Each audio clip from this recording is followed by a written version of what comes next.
All right, today we're stepping into the quiet, almost dream-like world of one of literature's great psychological puzzles. We're talking about the short story, Midnight Mass, by the absolute master of Brazilian literature, Machado de Assis. This is a story that's built not on what actually happens, but on what almost does. I mean, think about it for a second. What sticks with you more, the thing that happened or the thing that was just on the edge of happening? That question is right at the heart of this story. We're going to explore a single short encounter, this really ambiguous conversation that basically haunted a young man for the rest of his life. It's all about the ghosts of what if and how tricky our own memories can be. So let's dive into this quiet, unforgettable night. So, picture this. It's Christmas Eve in Rio, way back in 1861. It's hot, the house is completely silent, everybody's asleep, and our narrator, a teenage kid named Nogueira, is just trying to stay awake, waiting for a neighbor to go with him to church. He can just feel that thick atmosphere of anticipation and that quiet loneliness you sometimes get on a holiday night. And boom, with that one single sentence, the author just hooks us completely. This is not going to be your typical story with a neat beginning, middle, and end. No way. This is basically a confession of confusion. It's a puzzle that the narrator is handing to us, admitting that even decades later, he still can't figure out what really went down. So let's get into this Christmas Eve encounter. Who are the players in this quiet little drama? Well, it's just two people, almost strangers really, who find themselves alone in a parlor, caught in this supercharged silence between midnight and morning. On one side, you've got Nogueira. He's 17 and he's completely lost to the world of the Three Musketeers. You know, he's all about that youthful, romantic fantasy. Then, on the other side, you have Conceição. She's 30, married to the guy who owns the house, and everyone calls her the Saint because she so patiently puts up with her husband cheating on her, which was kind of expected in the society of 19th century Brazil. Her husband's out for the night, and she's just left alone. And this huge gap in age and experience in what they want out of life, that's where the entire story happens. The funny thing is, the stuff they actually talk about, it's pretty boring. They're chatting about books, the city, old memories, small talk. But the real conversation, the one that actually matters, is happening without a single word being spoken. It's a whole dialogue made up of silence and tiny little gestures. Every little thing here is just loaded with meaning. Her robe is tied loosely. She listens with her eyes half closed, like she's concentrating on something else entirely. He notices her arms, which he points out are very fair.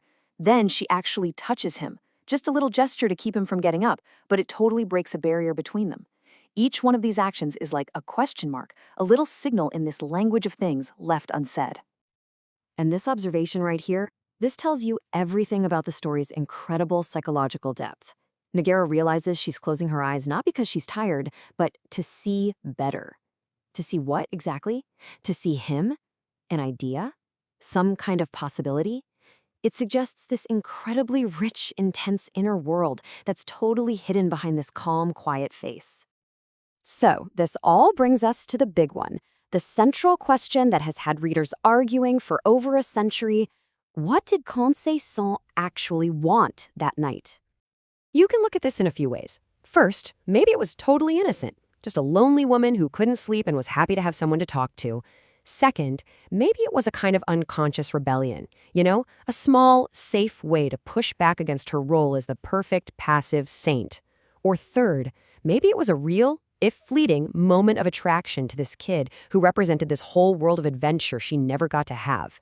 And the genius of the story is that it gives you evidence for all three, but it never confirms a single one. But just when we think we're getting close to an answer about her, Machado de Assis pulls the rug out from under us. In a move that was, honestly, decades ahead of its time, he makes us start questioning the one person telling us the story in the first place. So what's an unreliable narrator? Well, it's pretty much what it sounds like. It's a storyteller you just can't completely trust. Their version of events is all colored by their own perspective, their faulty memory, or just a simple lack of understanding. And our guy Nogueira is a textbook example. And the evidence is right there in the text for us. He's telling this story years and years later. He straight up admits he gets confused, that he contradicts himself, and, crucially, let's not forget he's a 17-year-old kid whose head is just full of these heroic fantasies from adventure novels. So you have to ask, how much of this woman's mysterious vibe is actually real, and how much of it is just his own romantic imagination projecting onto her. And all of this brings us to our final and most important question. Why do the echoes of this one single night still feel so powerful today? The answer, I think, is that all this ambiguity, all this confusion, speaks to something that's deeply true about our own lives. Because really, this story isn't about what happened on Christmas Eve in 1861. Not really. It's about the very nature of memory, of human connection, and all those moments in life that just seem to drift away from us before we can grab them. When you get right down to it, the story reminds us that our memory isn't some perfect recording. It's a story we keep telling ourselves, and maybe we change it a little over time. It shows us that other people are, in the end, a total mystery. And it just perfectly captures those fragile what-if moments that every single one of us has experienced. A shared look, a sudden silence, a door that opened just a tiny crack before it slams shut forever. And that's why it matters. A knock comes on the window. It's time to go to Mass. And just like that, the spell is broken. Nogueira leaves, and he never sees Conceição again. He finds out later that after her husband died, she ended up remarrying. That moment, whatever it was just gone for good. And the story ends with this beautiful final admission. He's at midnight Mass, the most sacred moment of the holiday, but he can't stop thinking about her. He tries to chalk it up to his youth, his 17 years. But is it really that simple? Or did this brief, silent encounter become the defining mystery of his entire life? The story never gives us the answer, leaving us to wonder about the conversations, both spoken and unspoken, that have shaped our own lives too.